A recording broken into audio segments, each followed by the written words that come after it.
Waouh, là je me réveille en sursaut. Je viens de faire un rêve, non vraiment, hein, un rêve nocturne, où je prenais conscience en fait que j'étais dans une programmation, quoi, avec des séries de chiffres qui défilaient. Et j'étais comme dans un jeu vidéo, quoi. J'étais dans une situation où je voulais éviter certaines personnes et j'ai pris une route. Et ça m'a amené sur un chemin escarpé. Mais je voyais que c'était pas réel, quoi. Je voyais que c'était une simulation, quoi. Et à un moment donné, ben, je prends conscience que c'est une simulation et je sais pas, et le décor il surchauffe et il bug, quoi. Et ça me réveille, quoi. Ça me réveille. Et je me dis, mais finalement, le monde des rêves, le monde nocturne des rêves, il est aussi réel que cette vie-là, cette vie incarnée dans la caverne de Platon. C'est tout irréel, quoi. C'est réel parce que ma pensée a décidé que c'était réel. Parce que, voilà, quoi, je décide que c'est réel, mais en fait, c'est des séries de chiffres qui défilent telle une programmation, quoi. Et je prends conscience de ça et je vois que le décor il bug, quoi. Le décor de mes rêves nocturnes il bug et le décor de ma vie incarnée dans la carrière de Platon il bug. Et c'est assez perturbant, quoi, parce que est-ce que j'ai un système nerveux sympathique parasympathique qui est prêt à encaisser ça, quoi.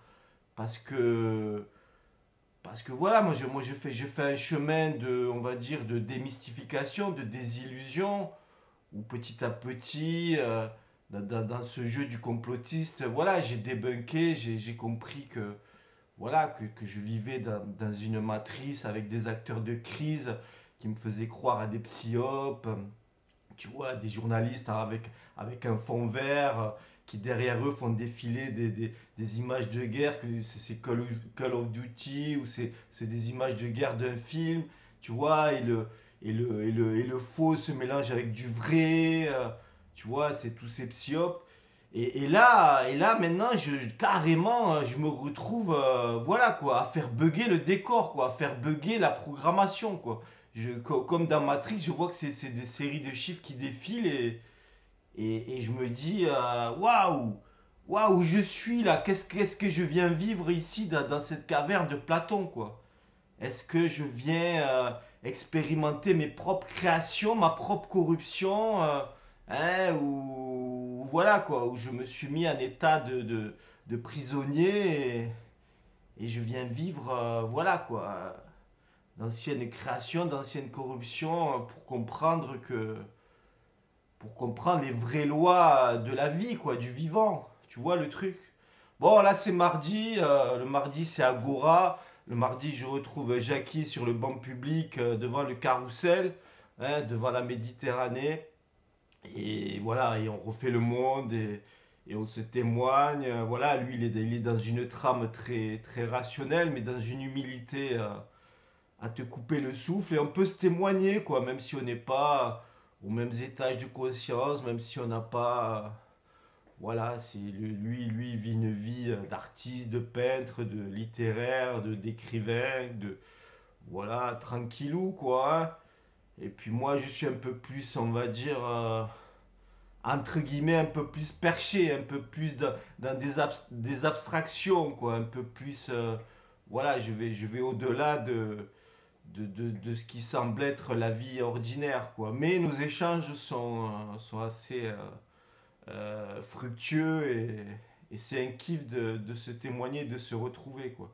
Et c'est l'agora, quoi. On joue à Socrate et à Platon, on joue à la maïeutique, on accoste les passants, hein, voilà, on leur fait poser des vraies questions. Et là, bim, arrive Jean. Waouh, Jean, abordé par Jackie. Voilà, ils parlent entre eux. Et puis moi, voilà, je pose deux, trois questions à Jean. Alors, vous avez la fibre artistique, machin. Voilà, on rentre dans une discussion un peu banale, un peu, voilà, de monsieur tout le monde. Et puis petit à petit, de fil en aiguille, ça rentre en profondeur, quoi. Et qui est Jean? Jean est un Camerounais, voilà, qui a grandi, voilà, hein, comme son nom l'indique, au Cameroun. Et voilà, il se raconte un peu et magnifique témoignage, quoi. Et voilà, il dit que, voilà, dans son enfance, son adolescence, il a été pris très vite dans une forme d'endoctrinement religieux, politique, confronté à de la corruption, confronté, voilà, à de l'endoctrinement, à de l'hypnose, hypnose familiale, ou voilà, où on te met une chape de plomb, où on te met une programmation très, très rigide dans ton mental, et c'est difficile de, voilà quoi, c'est difficile de trouver une voie de sortie quoi à cet endoctrinement. Donc Jean se témoigne et il dit que pour, voilà quoi, que pour, il n'avait pas le choix, que s'il voulait aspirer à autre chose que cette vie un peu de survie, cette vie d'endoctrinement, bon, ben, fallait qu'il quitte le Cameroun, voilà, attiré par la France, décider de venir faire des études en France. Donc son moteur, ça a été l'aspiration à la connaissance, accéder à la connaissance, accéder, et puis essayer d'avoir un niveau social, un niveau de vie, voilà, plutôt correct, quoi.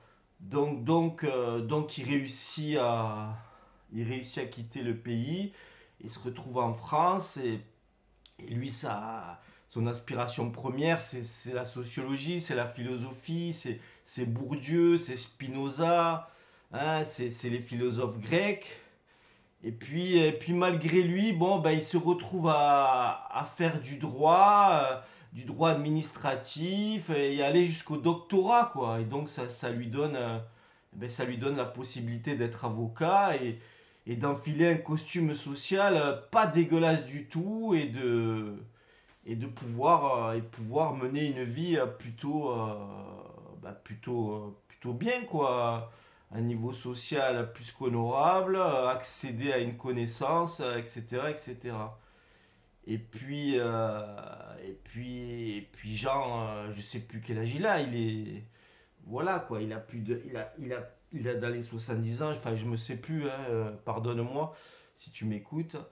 Et aujourd'hui, ben, je lui pose la question, mais qu'est-ce que tu as retenu, Jean, de ce parcours de vie, quoi? Qu'est-ce que tu quittes un endoctrinement, tu quittes un étage matriciel au Cameroun, tu te retrouves, voilà, tu as accès à la connaissance, tu as accès à un statut social, tu as accès à un costume social, tu as accès à un personnage social en tant qu'avocat. Et puis aujourd'hui, là, voilà, à l'âge que tu as, bon, tu me dis que tu écris un livre, hein, plus ou moins, voilà, les mémoires interdites, quoi, les mémoires interdites de ton pays d'origine, quoi, avec cette dictature, avec ces dictateurs. Voilà, tu as envie de témoigner, quoi. Tu as envie de libérer la parole, tu as envie de libérer, voilà, cette chape de plomb, quoi. C'est ce que tu me témoignes. Et si moi je prends la parole, genre, et moi je te dis, mais c'est fabuleux, mais tu quittes un étage matriciel de dictature, d'endoctrinement religieux. Mais je dis, moi qui suis dans mon logiciel du français, voilà, classique, ni riche ni pauvre. Voilà, mais moi je suis aussi à un étage matriciel où je vis dans une fausse démocratie, où on me donne la fausse illusion, enfin la vraie illusion du faux choix, quoi. Voilà, on me donne la possibilité d'aller voter, mais je sais que c'est un script qui est déjà écrit à l'avance par les projectionnistes, par ceux qui programment le jeu. Donc, si tu veux, toi, tu quittes une dictature pour retrouver dans une fausse démocratie. Toi, tu quittes un peu un monde de la non-connaissance et d'un mode de survie où il faut survivre pour. Voilà, où c'est un monde quand même très difficile pour accéder à un statut social. Et moi, je suis déjà à cet étage matriciel, quoi. bon, je mange à peu près à ma faim, où j'ai accès librement à une forme de connaissance, où, voilà, où j'ai un mode de vie à peu près correct, mais je suis à un autre étage matriciel, quoi.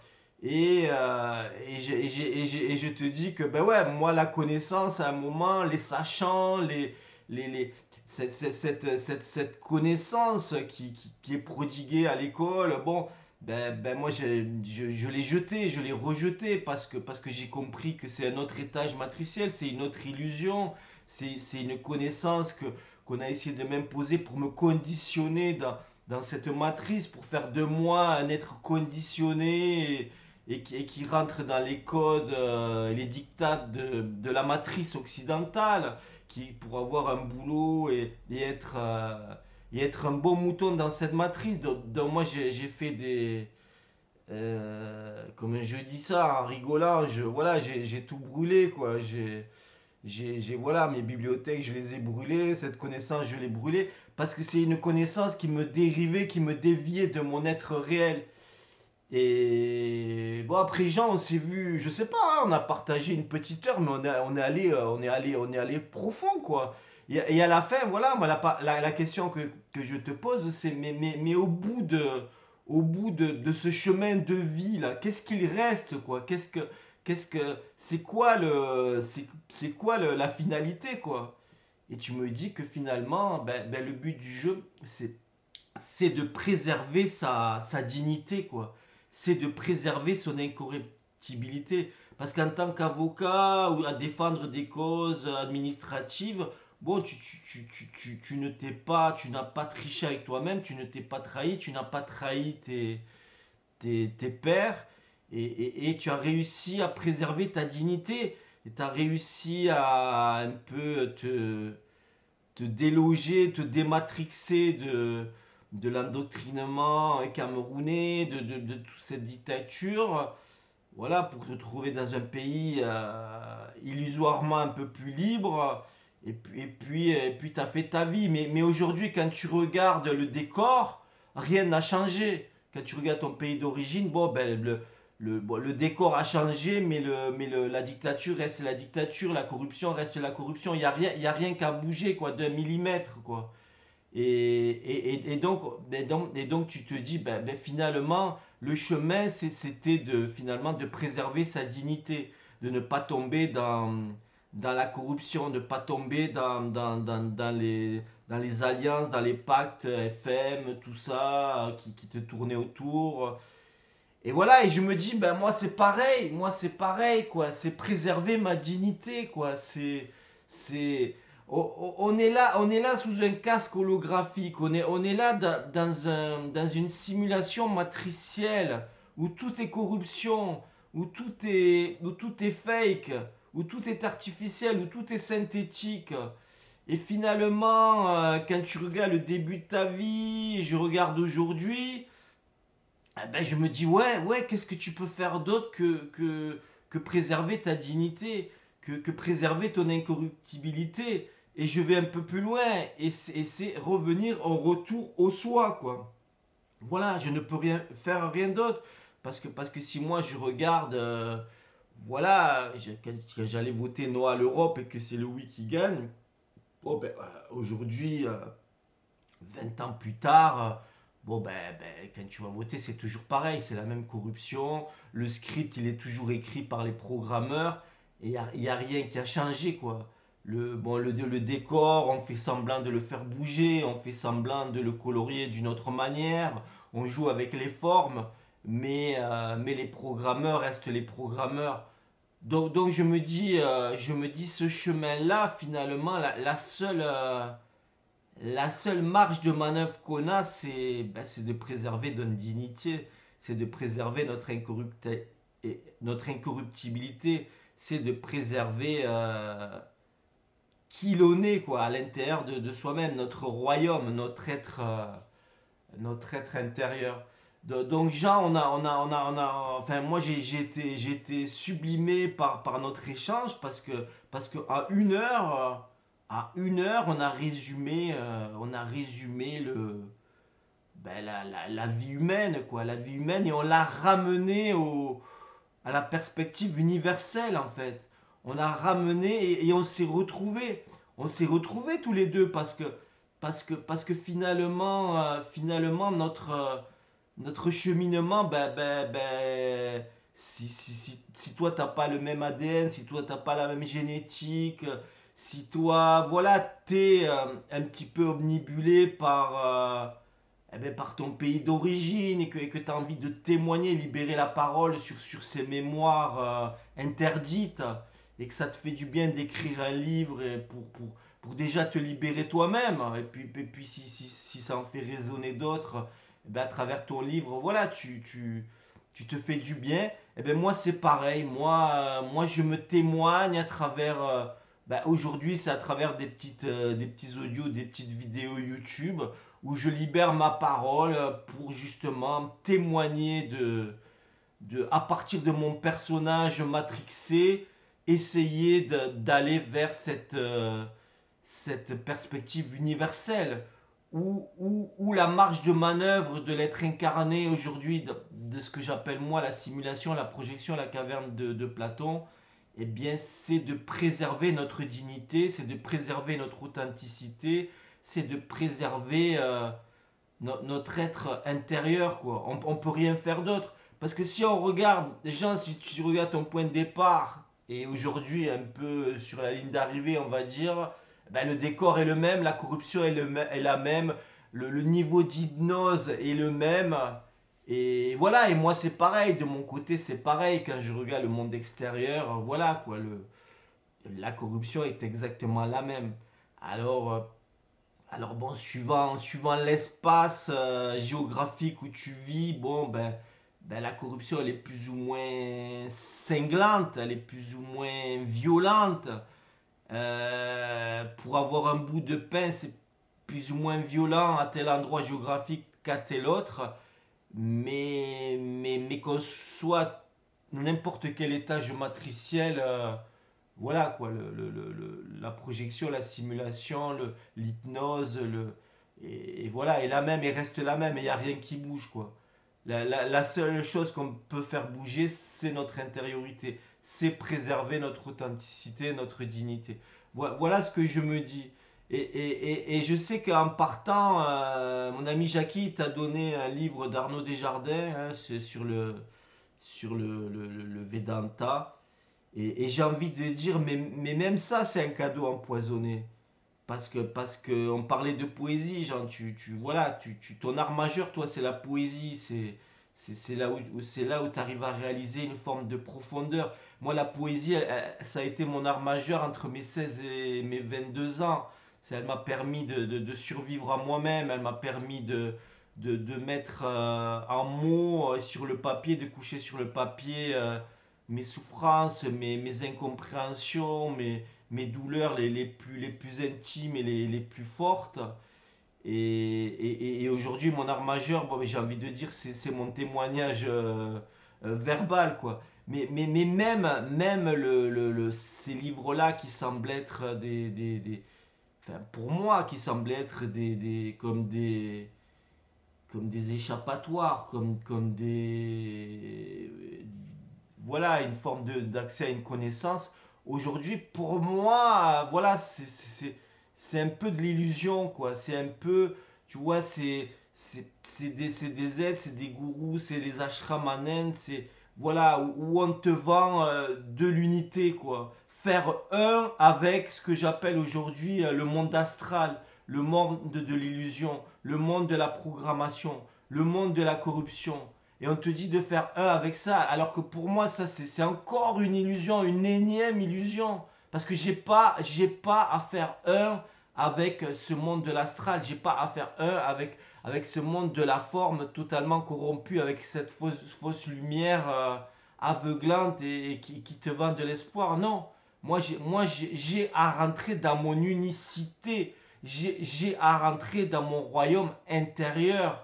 Et mon royaume intérieur, il n'a rien à voir avec ce monde du démon. Il n'a rien à voir avec cette fausse unité que me présente ce monde du démon, ce monde astral. Donc même là, il y a illusion, quoi. Et j'ai envie de dire, voilà, tu es reparti avec ce livre, pour moi, hein, qui est un cadeau empoisonné. Et j'ai envie de dire, voilà, l'illusion, elle est à tous les étages matriciels, quoi. Elle est à tous les étages matriciels. Que tu vives au Cameroun, que tu vives en France, que tu regardes un match de foot, que tu regardes des émissions intellectuelles, littéraires, que tu aies accès à la connaissance du Vedanta, que tu aies accès. L'illusion, elle est partout, partout, partout, partout. Et voilà ce que je voulais dire. Donc ce qui ressort de cet échange, Jean, de ce témoignage, eh bien, c'est que tu ne t'es pas identifié à ton costume d'avocat, tu n'as pas surjoué le pouvoir avec ton costume d'avocat, tu n'es pas rentré dans les cercles de corruption des FM et autres voilà quoi, et autres paillettes et autres fausses lumières. Et tu as réussi à préserver ta dignité, quoi. Et les béquilles de la connaissance, les béquilles des sachants, les béquilles des Spinoza, des Bourdieu, tout ça, bon, n'en fait que te ramener à toi-même, à qui tu es, à ce que tu es depuis le début. Et c'est ce que je me dis, moi aussi, c'est que toutes nos rencontres, toutes nos lectures, tous les films, ne font que nous ramener à qui l'on est, à notre être réel, qui n'appartient pas à ces lignes de codage, qui n'appartiennent pas à ces séries de chiffres programmés. Et nous sommes voilà, des êtres réels à l'intérieur de nous qui n'ont rien à voir avec ce casque holographique, avec cette simulation holographique, c'est cette projection matricielle artificielle.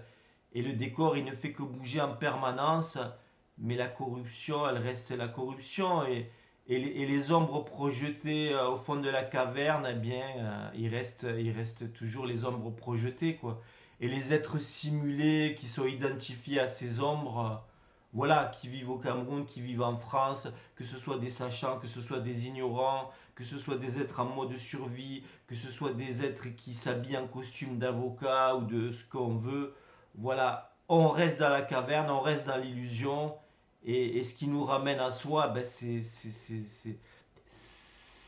réécouter notre ressenti, c'est réécouter notre appel des profondeurs intérieures. Et c'est ce qui nous propulse au-delà de ces mondes des formes, au-delà de cette programmation. Et voilà, et c'est ce que je voulais témoigner. Je te remercie Jean si tu écoutes cet audio.